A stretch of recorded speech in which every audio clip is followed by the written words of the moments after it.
Welcome to another Down the Rabbit Hole video, and welcome to the Armory. This is one of my Dungeons and Dragons themed videos, as if you can't tell.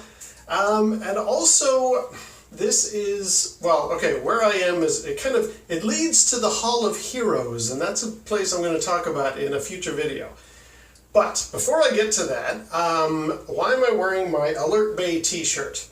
That's actually because a couple years ago when I made the Eating Dungeons and Dragons Iron Rations video, I had to make a couple of things like pemmican and parched wheat, and because those have, at least in the case of pemmican, there's a connection to kind of the Native American / Native Canadian communities, I thought, well, I'll wear my Alert Bay shirt to represent the island.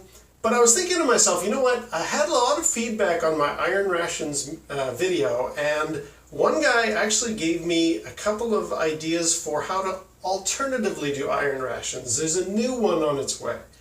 And that made me think, you know what, there's a couple of other Dungeons and Dragons type food items I'd like to make. And that then made me think, well, I can't be wearing modern gear for that kind of a video, that would be crazy. So why don't I dig out of storage my old robe and medieval cloak? So I thought, yeah, let's bring these out. And I haven't worn these things in about 30 years, and I don't even know if they're going to fit.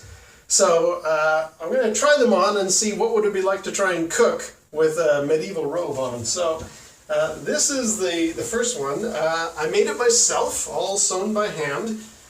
You could almost, if you look closely, you can see my rotten stitching. But I was a kid, I didn't know what I was doing. So basically I just made what is, I guess, like almost a bathrobe or something. I mean, it splits up the side because I needed that for kind of flexibility. But it's basically just one big sheet with a couple of sleeves. And I even gave it this hood, but that was primarily just to make it look the part, make it look kind of ceremonial or something, kind of like a druid would wear, I guess. I don't know if this is any good looking, but let's try it on, and I want to see if this thing even fits me anymore.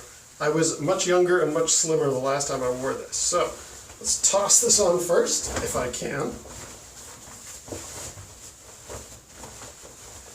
Where's the front? Oh, there I am. Hello. Okay, so that's all right. And put the sleeves through. Hey, it's not too bad, actually. There we go. Yes, it still fits. Oh my goodness, I am surprised. I'll put the hood up in a second because I want to try that cloak. But yeah, look at that. Huh? What do you think? Is that gonna work? Now I haven't ironed it. It's all wrinkly and stuff. But I thought, well, medieval guys didn't have irons, so yeah, leave it wrinkly. Boy, it's seen better days, though. Oh, actually, I should tuck in up there. Yeah. Now, will I be able to cook with this? I think I could. I'll give it a whirl. It's interesting to note, I didn't know how to do collars. I mean, on a t-shirt, you've got that little elasticated kind of stretchy bit, or a v-neck. But I didn't know how to do that, so I just cut a hole, and yeah, it's kind of riding back. But anyway, all right, for the purpose of this video, I'll show you the hood. There you go, it's like a little, sort of a wee willy winky kind of a look here. I don't know, how does that look? Do I look medieval? Am I all like a priest or something, or monk? Or do I just look crazy? Well, don't answer that one. Now, let's just try the cloak as well. This I actually bought. In fact, there's two pieces to this. The cloak itself is nice, modern material like polyester or something. Like it's also about 25-30 years old, and it's held up really well. And it even has here, I'm not going to bother trying to hold that up, but it's a proper cloak clasp.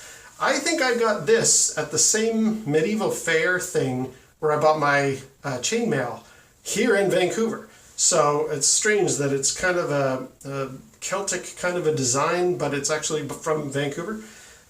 Essentially, the way it works, I could do a close-up, but just it's easier to explain it than to try and show you.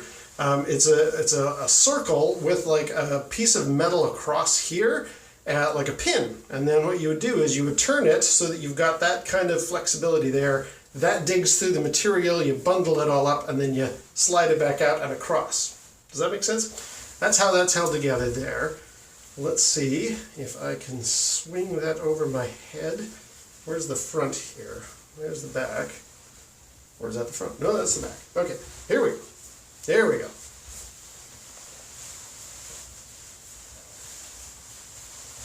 There we are. Ha-ha! All right. And if I pull the hood through, now I'm not going to be cooking with this thing on as well, but I just thought, since I've dragged the robe out and the cloak is in the same location, I might as well give it a whirl. What do you think? There, I can drape it over the shoulder and be all dramatic and Aragorn-esque, or we could just bundle it round and I could be, you know, Robin Hood? I don't know. Anyway, yeah, so there we go. There's my full-on medieval garb. And as I say, I've made this thing myself. And this is store-bought, but very cool. And that little clasp, bought it here in Vancouver.